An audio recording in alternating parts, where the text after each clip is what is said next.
Եթե հետահայաց նայենք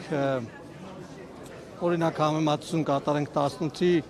ինչու 18-ի, որովհետև այն ժամանակ ռազմավարական լուրջ որոշումներ ընդունվեցին, այդ թվում բարձր տեխնոլոգիական արդյունաբերության նախարարության հիմնումը եւ հիմիկվա միջև համեմատություն անցկացնենք, մենք պետք է արձանագրենք, որ օրինակ ռազմաարդյունաբերության ոլորտում պետական գնումների տեսանկյունից մի քանի միլիոնից դարձել է մի քանի տասնյակ միլիոն, 70 միլիարդը դա մի քանի տասնյակ էլ չէ, 100 միլիոն եւ ավել, 150 միլիոն տարեկան ձեռքբերումների մասին է խոսքը։ Դա նշանակում է, որ Հայաստանում տասնյակ արտադրամասեր, գործարաններ, գիտատեխնոլոգիական հիմնարկներ են ստեղծել, որոնք կարողանում են մատակարարել այս ամբողջ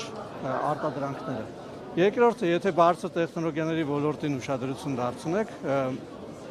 2018 թվականին շուրջ 10,000 աշխատող կար, հիմա շուրջ 50,000 աշխատող կա, այսինքն հնգապատկվել է այդ ոլորտը եւ մեծ հաշվով հնայում 1-2%-ից դարձել է 7%, 7 ու մի քիչ,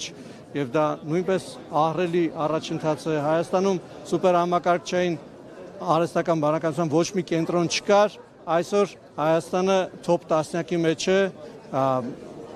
սուպերհամակարգչային հզորություններով բնակչության թիվը հաշվի առած, իսկ Firebird-ի պրոյեկտի ավարտից հետո արդեն իր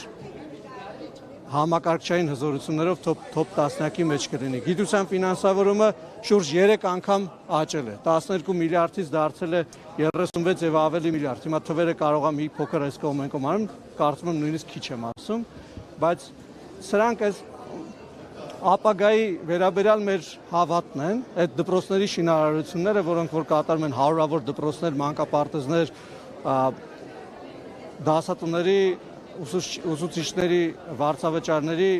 կրկնապատկում, ավելացում, եռապատկում, շատ դեպքերում քառապատկում, ատեստավորման համակարգերի միջոցով, սրանք բոլորը ներդրումներ են Հայաստանի ապագայի մեջ։ Եվ այդ ապագան հիմա այսօր արդեն մենք տեսնում ենք, որովհետև այն ինչը որ երազանք էր 2018 թվականին, այսօր դուք կարող եք տեսնել իրենց թևերով թռչող, խոցող, հետախուզող, տեսանկարահանող եւ ամեն ինչը ամբողջական, պաշտպանական որպես համակարգ։ Եվ ես ուզում եմ եւս մեկ անգամ բոլորիս շնորհավորել այս կապակցությամբ եւ ասել, որ իսկապես ապագան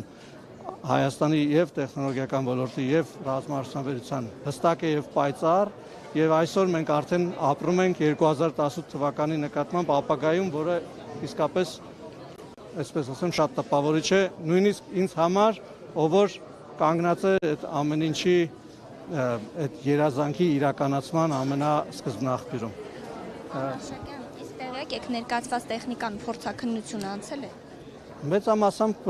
մատակարարվում է բանակին։ Ես գիտեմ, որ այստեղ ներկայացված ցուցանմուշներից մեծամասնություն իսկ առանց փորձարկման բանակին մատակարարում ուղղակի օրենքով արգելված է։ Այսինքն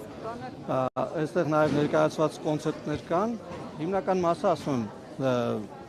բանակին մատակարարվում են, բայց ներկայացված նաև կոնցեպտներ կան, որոնք կանցնեն փորձաքննությունները, բայց ես հիմա մասնագիտական այսպես հարցերին կարծում եմ ԲՏԱ-նախարարը, կոմիտեի նախագահը ավելի լավ կպատասխանա։ Քանի տոկոսն է կազմում տեղական սպառազինությունը, բանակի ողջ սպառազինությունը։ Նման թվերի մեջ ես չէի խորանա, ես ընդհանրապես կարող եմ ասել, որ բանակի ձեռքբերումները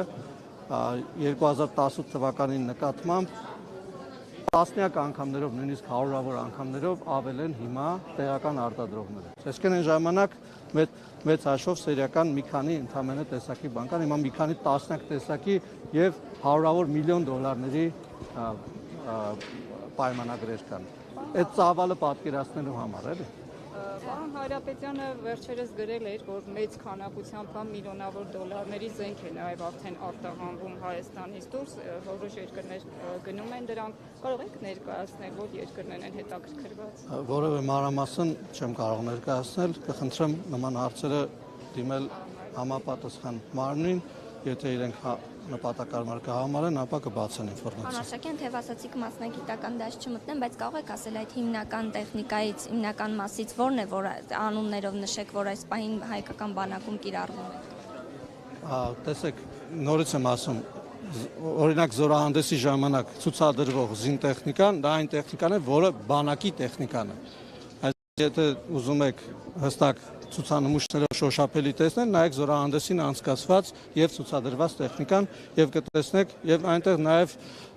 իհարկե որոշ դեպքերում չէր ասվում, այդ դեպքերում ասվում էր, որ հայկական մշակում եւ արտադրությունը, կարծում եմ, այստեղ զուգահեռները հանգիստ կարող եք տանել, նաեւ այստեղ շրջելով եւ զուգահեռներ անցկացնելով արդեն ցուցադրվածներին, որտեղ անվանական չեմ ցանկանա հիմա նշել, որ մեկին չմոռանամ հանկարծ։ Օրինակ այն հետախուզվող շները, որ մեզ վերջին հետախուզվող շները հայկական չեն եւ բոլորը դա գիտեն, բայց դրա վրա լուծումներ կան, որոնք որ հայկական են։ Շնորհակալ եմ։ Ներսում ներկայացված հայկական է։ Հիմա կարող եք քննարկվել տեսականորեն դրանք բանակին ծառայեցնելու հարցը նաեւ ոչ միայն այն ինչ որ ներկայացվում է։ Ես պետք է գնամ, որտեղ սպասում են կներեք էլի։ Մերսի։